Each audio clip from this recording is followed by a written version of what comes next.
Muchísimas gracias, querida presidenta. Me da la impresión de que el procedimiento de beatificación ya se ha puesto en marcha, ¿no?, de mi persona. Se trata de un largo proceso, pero quiero decir también que estoy encantado de estar aquí, muy contento, muy satisfecho. Creo que esta conferencia internacional demuestra que todos nosotros estamos reflexionando sobre cómo abordar la democracia, lo que yo vengo a llamar la propiedad multinivel en términos de subsidiariedad y cómo considerarla. Bien, para empezar, he de decir que vivimos Europa de una manera jerárquica, piramidal. Europa está sobre los Estados miembros sobre las regiones sobre las comunidades locales. Yo creo que hemos de invertir este enfoque, este planteamiento y considerar cómo puede funcionar mejor el sistema, es decir, funcionar de una manera aplicando un sistema ascendente, de abajo arriba, de manera colaborativa para evitar antagonismos en las responsabilidades a diferentes niveles, local, regional, nacional o europea. Por primera vez el Comité Europeo de las Regiones no solo discutió, sino, como usted ha dicho muy bien, se publicó el primer libro blanco sobre gobernanza multinivel. Se puso a trabajar en serio en este tema. Creo que el Tratado de Lisboa, que entró en vigor el 1 de diciembre de 2009, introdujo una serie de innovaciones absolutamente importantes, interesantes, concernientes al funcionamiento de la Unión Europea. Cuando ahora estamos haciendo apelaciones a los gobiernos multiniveles, no es para reabrir un debate institucional. Tras 8 años de debates, de discusiones sobre el Tratado de Lisboa, no creo que queden muchos europeos emocionados con la perspectiva de adentrarse en otro debate institucional, por ser muy claro. Esto no tiene que ver con un debate institucional, sino queremos ver cómo aceptar en la configuración del Tratado de Lisboa qué es lo que podemos hacer mejor, qué podemos hacer de más. Y considerando las últimas elecciones europeas, solo el 43% del electorado europeo participó, votó, es decir, existe una gran necesidad, una urgente necesidad de involucrar a los europeos. Otra de las innovaciones que hemos conocido, que se deriva del Tratado de Lisboa, es, por supuesto, la consolidación de la función de los parlamentos nacionales en el proceso decisorio de la Unión Europea, partiendo del momento en que se toma la decisión y posteriormente se incluye una revisión de lo que podemos llamar su validez. Pero este avance representa parte de un proceso que va mucho más allá gracias a el principio de subsidiariedad, la dimensión local de los tratados. Sobre el principio de subsidiariedad, aceptamos e involucramos este principio de manera vertical, local, regional, Estado, Europa, estos 4 niveles. Pero además hemos de añadir la dimensión horizontal de la subsidiariedad, porque sería una ilusión considerar que solo los órganos institucionales, que solo las instituciones podrían conseguir más. Así pues, el verdadero objetivo para el futuro debe ser que consigamos la equiparación entre la dimensión vertical de la subsidiariedad y la dimensión horizontal, puesto que hemos de dar fuerza a nuestros agentes, a nuestros actores en las sociedades, por supuesto los empresarios, pero también los emprendedores sociales, los agentes sociales, también aquellos que pertenecen al mundo de la sanidad, de la cultura, etcétera. Por este motivo, hemos de alejarnos de al menos 2 ilusiones en nuestra vida. Hay muchas más en la vida, por supuesto, pero hay 2 que nos importan. Una es considerar que solo hay un nivel de responsabilidad y que desde ese nivel se puede conseguir todo. La segunda ilusión sería pensar que solo los actores institucionales trabajando solos pueden conseguir más. Por eso queremos ver que explicar que podemos dar más. El Tratado de Lisboa, cuando da más funciones a los parlamentos en la toma de decisiones europeas, y yo también represento al Comité de las Regiones hoy, entonces estamos abriendo un nuevo camino para establecer formas de cooperación genuina entre los diferentes niveles de gobiernos, diferentes estamentos de gobierno dentro de la Unión. Por supuesto, el incremento en el número de actores involucrados en la legislación europea supone que hay una necesidad de trabajar más cooperativamente, de manera colaborativa, y abriéndose flujo del proceso decisorio. Así las cosas, el Comité de las Regiones decidió reforzar sus poderes, sus competencias y hacer uso de los parlamentos europeos para supervisar la legislación, sobre todo en cuestión de subsidiariedad. Vemos que hay un nuevo marco institucional como una invitación, no es algo coercitivo, no es algo prohibitivo, es una invitación a involucrarse en el diálogo entre los diferentes niveles locales, regionales, nacionales y europeos. En ese sentido, los parlamentos nacionales y regionales son los aliados naturales del Comité de las Regiones. Este debe ser el nuevo planteamiento para tener una mejor Europa en el siglo XXI. Hablando en términos del control de la subsidiariedad, les voy a dar otro ejemplo. Un ejemplo sobre gobernanza multinivel. Estoy en el lugar adecuado para hablar de ello cuando consideramos la Unión, el proceso de Barcelona de 1995. Honestamente, uno de los fracasos o de los escollos de este proceso de Barcelona es que no era lo suficientemente tangible, no estaba conectado con el nivel regional y local. Por ese motivo, en aquel momento, sobre todo, yo mismo inicié no solo la idea, no solo planteé la idea, sino que en enero de este año lanzamos la nueva Asamblea de Regiones del Mediterráneo, la ARLEN, para contribuir al principal objetivo de la Unión para el Mediterráneo, para el área mediterránea. Creo que, analizando más en detalle la situación, ustedes son todos expertos y expertas, tienen un conocimiento muy profundo, pero cuando hablamos de la función de los parlamentos nacionales y la aplicación de los principios de subsidiariedad y proporcionalidad, ambos principios que están anexos al tratado. Entonces, con todo esto se refuerza la función de los parlamentos nacionales y regionales. Y, por supuesto, hacía falta hacerlo, era necesario, estaba incluido en la agenda de los parlamentos nacionales. No se quería con ello destruir la configuración de la Unión Europea, pero sí dar más poder a los parlamentos nacionales, puesto que eran la sede, el lugar correcto de la toma de decisiones europeas. Creo que,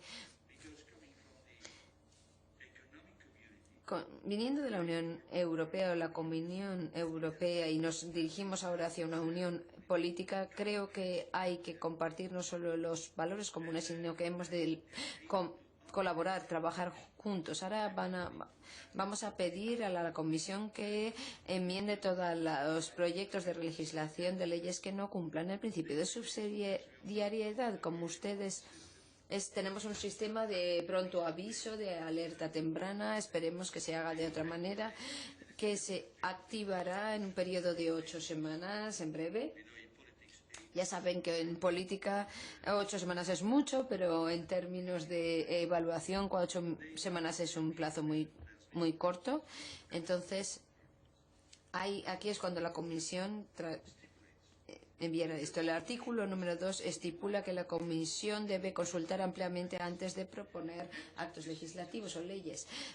Las iniciativas legislativas, comparado con, si me permiten decirlo, con el borrador de Constitución, Tenemos, por supuesto, la implicación de los ciudadanos, pero el borrador de Constitución fue mucho más fuerte en cuanto a iniciativas de la ciudadanía y, si me lo permiten decir, también la profundización democrática de la Unión. Pero las cosas son como son y ustedes ya saben las dificultades que tuvimos que superar con el Tratado de Lisboa para conseguir la Constitución. El Comité de las Regiones, señoras y señores, señora Presidente, puede suponer un valor añadido real en esta fase del proceso. A decir verdad, gracias a la experiencia práctica de todos sus miembros, el comité puede proporcionar una fuente muy valiosa de información local y también la experiencia profunda en esos temas. Información a nivel local y experiencia, ambos. Y lo que es más, siempre hemos dicho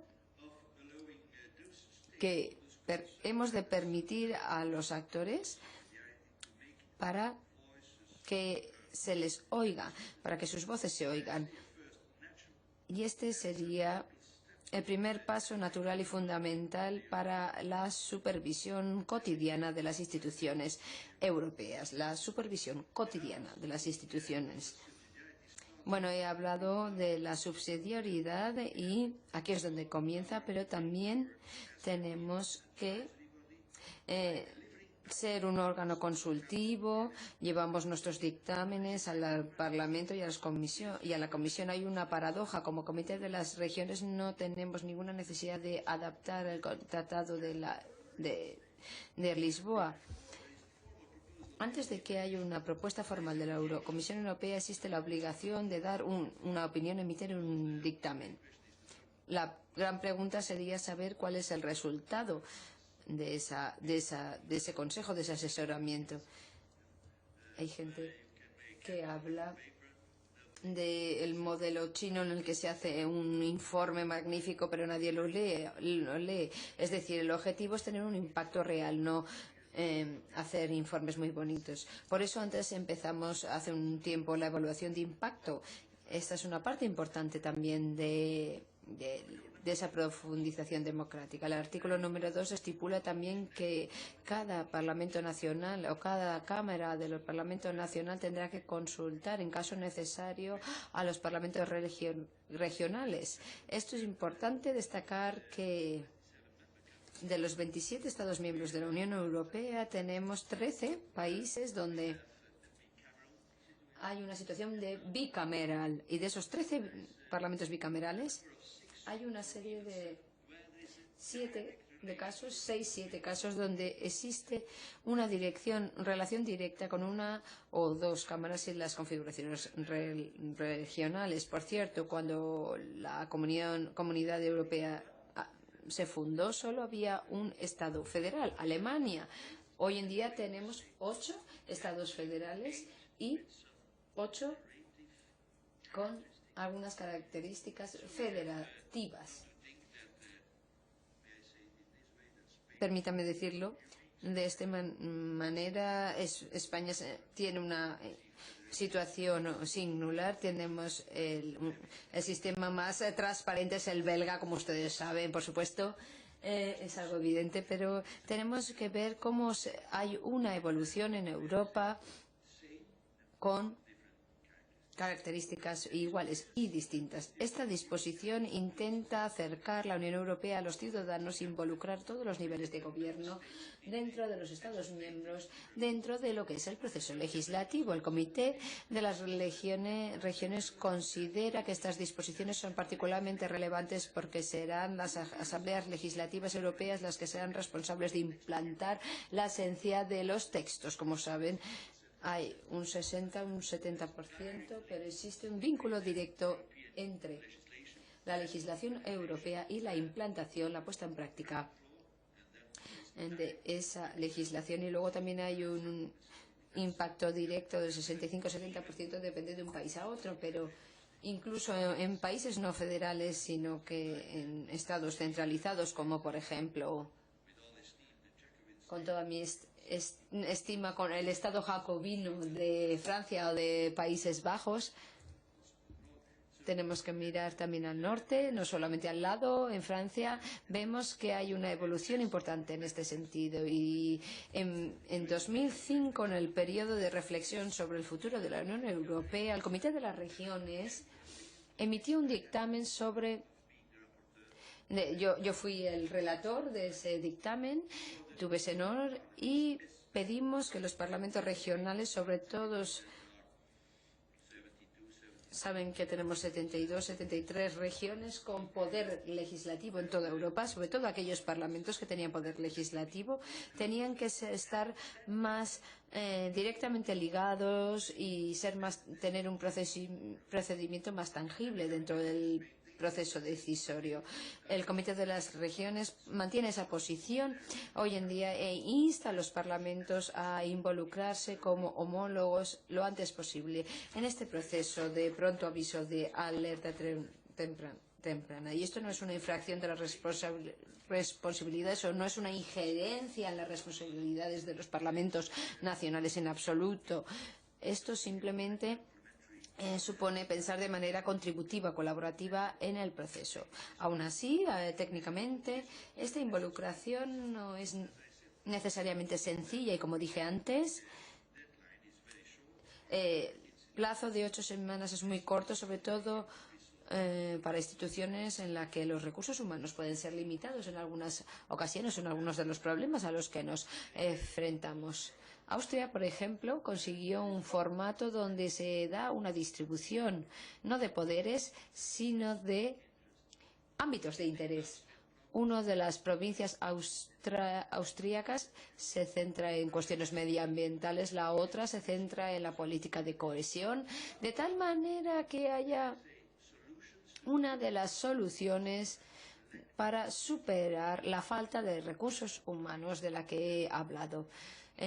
A escala local o regional. Nuestra institución no esperó a que el nuevo tratado entrara en vigor para poner en marcha algunos mecanismos para simplificar la coordinación y la cooperación entre los diversos niveles involucrados en el proceso legislativo y aquellos que estaban interesados en la cuestión del cumplimiento con la subsidiariedad y la implantación o puesta en práctica en particular. En abril de 2006 hasta principios de 2008, el Comité de las Regiones estableció una red de supervisión del principio de subsidiariedad que después de una serie de oleadas de ampliación intenta aunar más de 100 organismos entre representaciones en todos los Estados miembros europeos. Nuestros socios incluyen autoridades nacionales, regionales y locales, además de una serie de asociaciones importantes que representan sus intereses. Bueno, unas palabras sobre las asociaciones. Estoy hablando de la dimensión horizontal de la subsidiariedad. Por eso es tan importante involucrar estas asociaciones. La red incluye el Senado francés, el Parlamento griego, 25 parlamentos y asambleas representan regiones con poderes legislativos, además de 20 gobiernos que son órganos ejecutivos de las regiones. Además, se incluye regiones de otros Estados miembros que no tienen poderes legislativos, y eso también es importante. Ya saben que en el Tratado de Maastricht se presentó la idea al Comité de las Regiones, hubo un debate muy candente si tenía que ser solamente un órgano con una serie de regiones con poder con responsabilidades constitucionales, o si había que incluir regiones sin estas responsabilidades constitucionales e incluso ciudades. Hay mucha heterogeneidad, esa es la pregunta, pero siempre debemos dejar claro que las regiones sin poder legislativo puede ser importante contar con la contribución de los parlamentos regionales y nacionales con poderes reales. Durante la presidencia de la Comité de las Regiones, yo siempre me esforcé por asegurar que todas las autoridades tuvieran en cuenta la política unitaria y adoptaron un enfoque proactivo en los debates europeos. Un parlamentario europeo tiene que ser un político local y un político local tiene que ser un político europeo. Esa es la quinta esencia cuando pensamos en los objetivos que nos hemos planteado para el futuro. También queremos mejorar la coordinación entre los Estados miembros, las instituciones europeas y entre las diferentes instituciones nacionales, regionales y locales. Y yo me involucré personalmente en abrir nuevos canales de comunicación entre las asambleas parlamentarias nacionales y nuestro comité. He de confesar que no me fue fácil convencer a mis colegas regionales de que hicieran esto, porque era lo que llamamos, con un término francés, los parlamentos nacionales son reticentes a lo que hacen los parlamentos regionales y al revés. Otra cosa interesante. Tenemos el caso de la Cámara de los Lores británica. Thatcher dijo un día que subsidiariedad no todo se tenía que hacer en Bruselas o Westminster. Subsidiariedad significa también que tenemos que dar poder no solo a Westminster, sino también a los escoceses, los galeses, los ingleses, etcétera, etcétera, y otros pueblos. Entonces, tuvimos un debate con la Cámara de los Lores y otro ejemplo con la Cámara dei Deputati italiana. El primer proyecto de ley se envió al Parlamento y también a los parlamentos húngaros, checo, esloveno, etcétera, además de la contribución plena con el Parlamento francés. Señora presidenta, colegas, esto demuestra el hecho de que la Unión Europea no ha adoptado un sistema de gobernanza multinivel. Esta evolución, este avance implica que los diferentes ámbitos de gobierno mantienen relaciones basándose en los contactos y en las comunicaciones. CC, contactos y comunicación. Esta gobernanza debe concebirse de tal manera que garantice una toma de decisiones efectiva e integrada. La red de supervisión de la subsidiariedad es una herramienta para facilitar el intercambio de información y las buenas prácticas entre las autoridades locales, regionales y nacionales, y además supone un vínculo entre estas autoridades y las instituciones europeas. Intercambio de información crucial. Las asambleas regionales de los Estados miembros, esas informaciones se pueden pasar o transferir a las asambleas nacionales y esa información es difícil de seguir, y con los parlamentos nacionales, que de otro modo no serían conscientes de lo que ocurre, esta información potencial importante se podría utilizar a la hora de presentar causas ante el Tribunal de Justicia. Otro cambio importante en el Tratado de Lisboa es que el Comité de las Regiones tiene el derecho de presentarse o de apelar al Tribunal de Justicia. Ya saben ustedes que también se presentó la idea de que todas las regiones constitucionales tuvieran la oportunidad de acudir al tribunal. No hubo un acuerdo en este sentido, pero ahora se ha derivado esta cuestión al Comité de las Regiones. Obviamente, este caso debe interpretarse no como una opción política, sino como una defensa de último recurso. Yo creo que un día, en el futuro, obviamente, el Comité de las Regiones, no por diversión, eso está claro, sino como cuestión de principio, cuando haya una verdadera vulneración de la legislación de la Comisión, acudirá al tribunal, desde luego. Pero deberá actuar con toda precaución, con prudencia. Y esto se plantea como un planteamiento realista, coherente. Debemos de apelar a los mecanismos de control y de examen in crescendo. Tenemos la actividad en cuanto a opiniones, que es lo que vulnera o no los tratados. Por cierto, antes del Tratado de Lisboa había 11 ámbitos de competencia.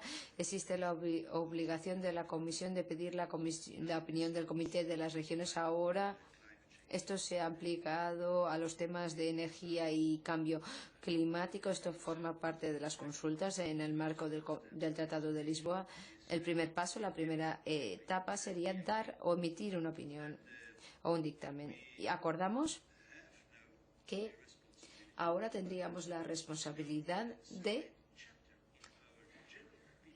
establecer un capítulo separado que considerara la subsidiariedad en la fase más temprana, incluso antes de esa primera fase.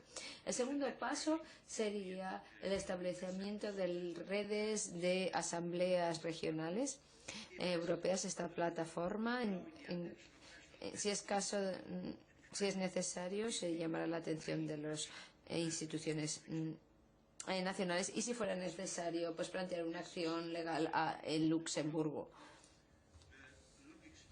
Podremos aprovechar la experiencia que, por su diversa composición, supone un verdadero valor añadido y que enriquece considerablemente el debate sobre el proceso legislativo europeo. Por eso era imperativo continuar trabajando en esta red y no dejarla de lado, puesto que la cooperación entre las asambleas regionales y los parlamentos nacionales no es suficiente actualmente en los países europeos. He de decir en este sentido que me parece difícil, pero seré muy abierto, muy honesto. Me parece difícil entender parte de las posiciones españoles, tanto del Parlamento Nacional e incluso de algunas asambleas regionales, que iban en dirección opuesta.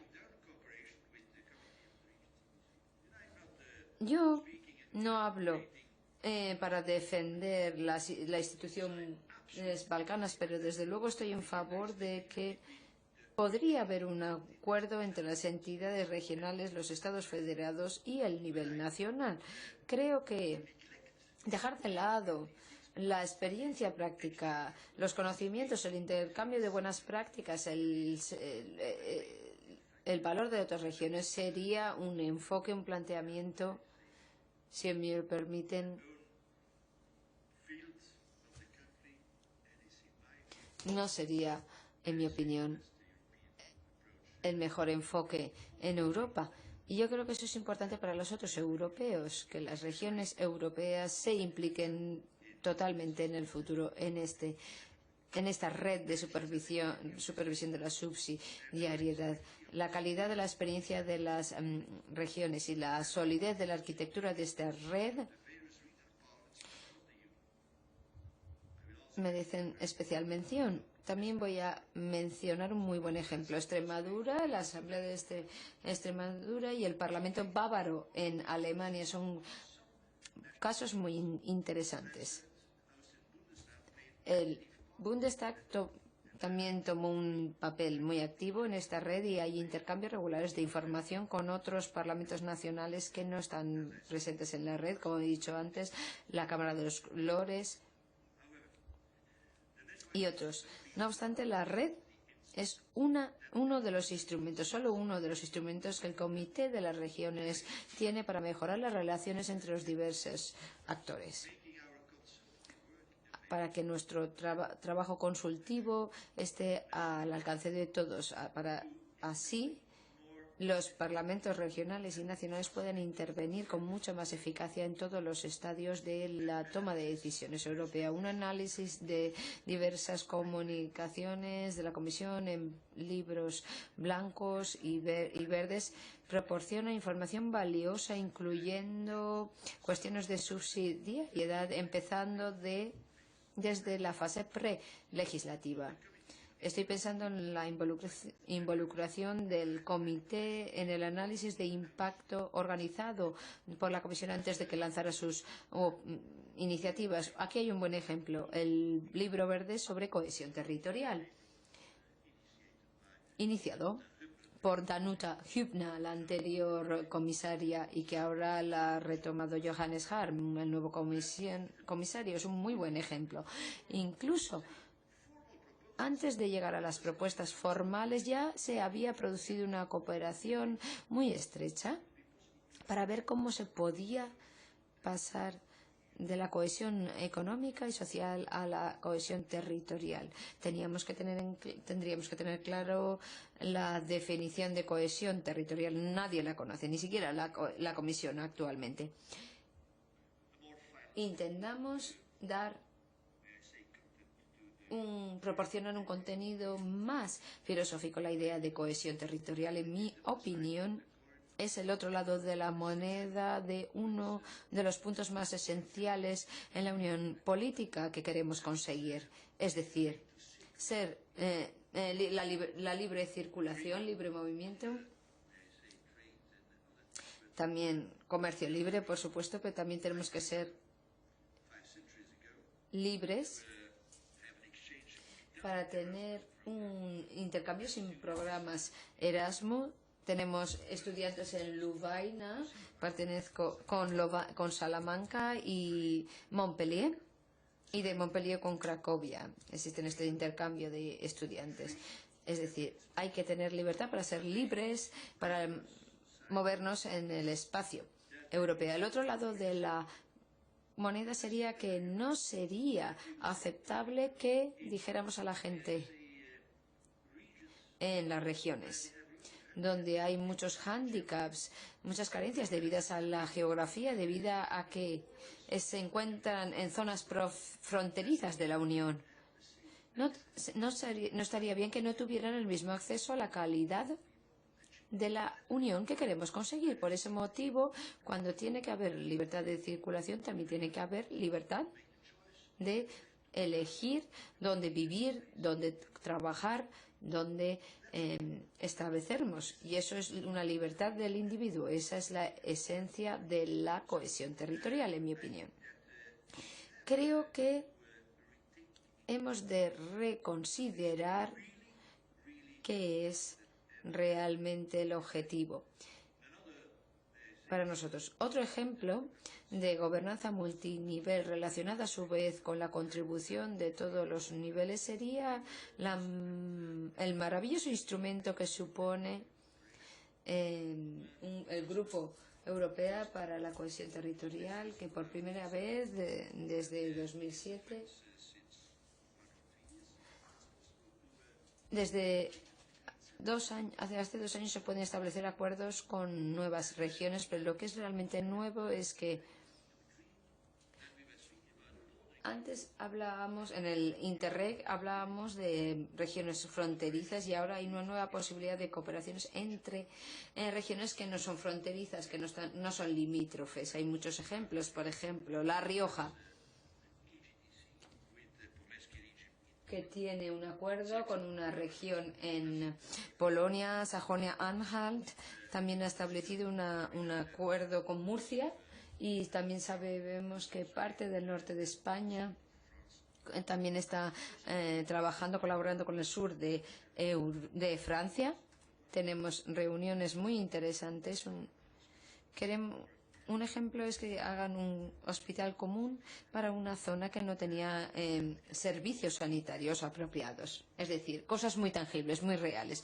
Los parlamentos regionales participan en la red de subsidiariedad, tienen acceso a estas evaluaciones de impacto y pueden contribuir a mejorarlas y también tener un conocimiento directo de lo que hacen sus homólogos en los Estados miembros. Los parlamentos nacionales también pueden encontrar información valiosa que necesitan para llevar a cabo su trabajo.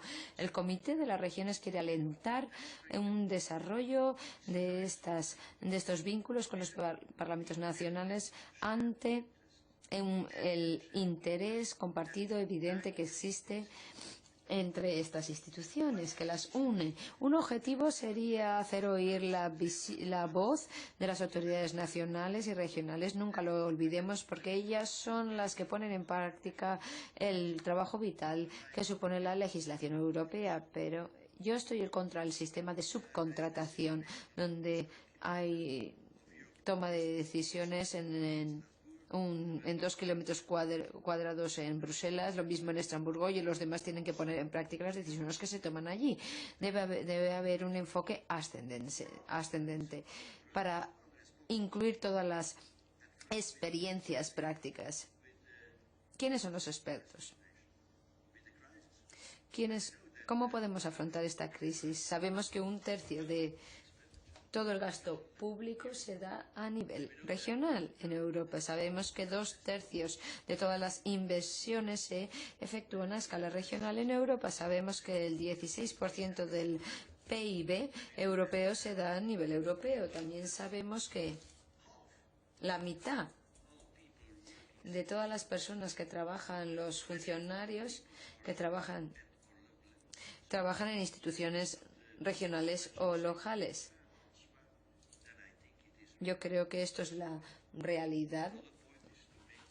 Y otra cuestión sería que este periodo de 8 semanas relativamente corto, donde los parlamentos nacionales tienen que presentar sus reservas con respecto al principio de subsidiariedad.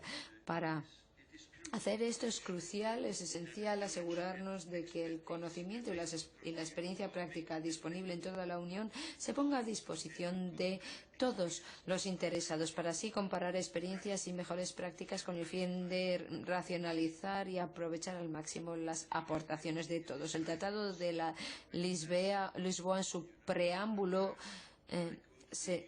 describe una nueva fase en el proceso para crear una unión cada vez más unida, más cohesionada entre los pueblos europeos, donde las regiones tengan una función lo más amplia posible y también estén lo más relacionadas posibles con los ciudadanos. El principio de proximidad.